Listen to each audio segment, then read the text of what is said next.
Okay, we're going to look today at Articles 2 and 3, in particular the executive branch and the judicial branch, but we're really go ahead and round out the Constitution with Articles 4 through 7 as well, but we'll focus a little bit on mostly on the executive and judicial branch.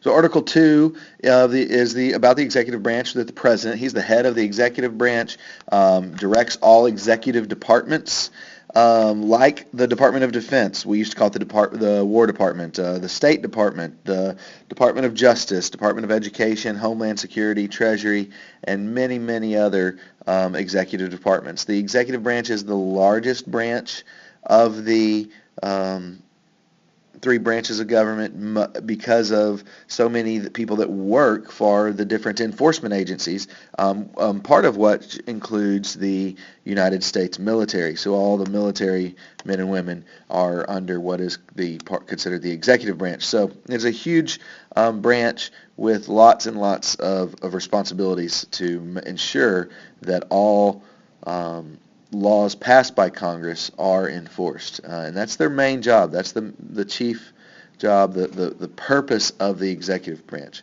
We'll look at some more of their responsibilities and on the next slide. So the powers and duties of the president: he is the commander-in-chief. He negotiates treaties, appoints judges and ambassadors, can grant pardons. In other words, if somebody's committed a crime, he can pardon them. It is required by the Constitution that he give a State of the Union once a year. These days, it is always done as a speech, and it's a big event, and TV covers it, and everything like that. But it has become it's become that. It didn't start out that way.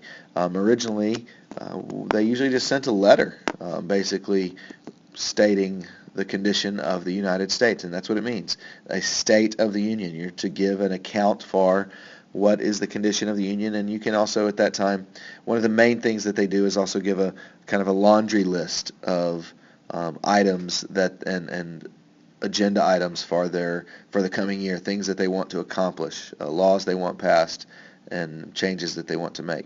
Another duty they have is to receive ambassadors from other countries and other foreign dignitaries.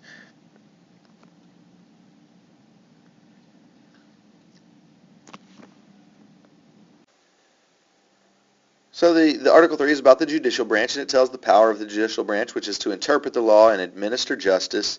And it doesn't give a lot of details, the Article 3. It actually, it's the shortest and least specific of the constitutional provisions that establish the three branches of government.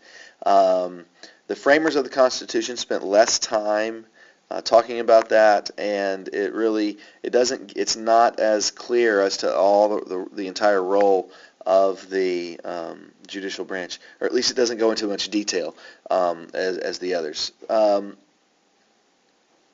It's made up. It's been what has been created through law is the federal court system. We have district courts, appellate courts, and the Supreme Court. Today, our Supreme Court is made up of one Chief Justice and 8 Associate Justices, and it's called the Court of Last Resort, primarily because the Supreme Court is whatever they decide. There's nowhere else to go. So what they say, that is what will be done, and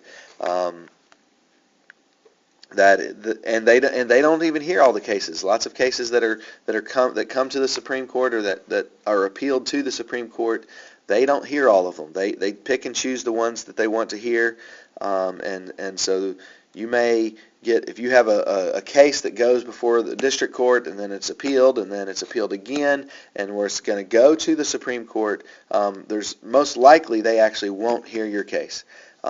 Which means whatever the prior court decided is what will stand.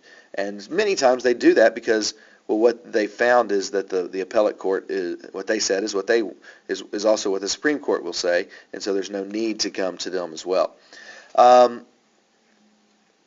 One of the big, I guess, controversial things about the Supreme Court is this idea of this power of judicial review. This started with John Marshall and the case of Marbury versus Madison, and he interpreted the law to give them this power of judicial review that basically they can declare laws and acts of Congress and the President unconstitutional. And a lot of people have some problems with this sometimes because it seems somewhat undemocratic. These judges are not elected; they're appointed, so the people don't have a great say in who is chosen. Of course, the president is the one that appoints them, and the people do get a voice in selecting him, and so it's the people's representative that gets to pick. But it's one person that is picking these people, and so that's a lot of power that the president has, and then these judges, by being able to declare laws unconstitutional, that's a lot of power. And people, these unelected judges overturn laws, and that's become a very controversial issue. Of course, it only seems it's the most controversial when it has to do with more controversial issues. If it's not an issue that there's a great amount of controversy over, then people don't get as upset about it. Article 4, relations among the states. States must recognize, the key here is that states must recognize official acts and records of the states. And so, for example, if you get a driver's license in Texas, then you have the right to drive in any other state in the United States. If you have a marriage certificate in Texas, it must be honored in all other states as well. A couple of other things that it talks about is extradition. In other words, if you commit a crime in one state, they are obligated, if you go to a different state, to kind of return you to the state that you committed the crime in. And it also gives kind of instructions on how new states can be added. So those are all in Article 4. Article 5 is an important one because it describes the process of amending or making changes to the Constitution. So if you'll remember, when we were looking through the Constitution, they had in the textbook, it had parts of it that were crossed out and lines that were drawn through parts of the Constitution. That's because changes have been made or amendments have been made.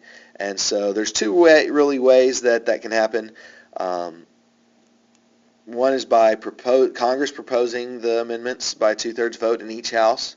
So they propose the amendment, and then it goes to be ratified by legislatures or by ratifying conventions. In other words, specific conventions specifically for that purpose, where people are elected to this for the purpose of voting on this issue. That doesn't happen very often. It's much more often that it would be just the legislatures ratify them, each state, and you need 3/4 of them. A second way that they can be proposed, and this doesn't happen at all, is it can be proposed by National Convention, which is called by Congress at request of 2/3 of the state legislators. So 2/3 of the state legislators request that a convention be called for the proposal of a new amendment, and that hasn't ever happened.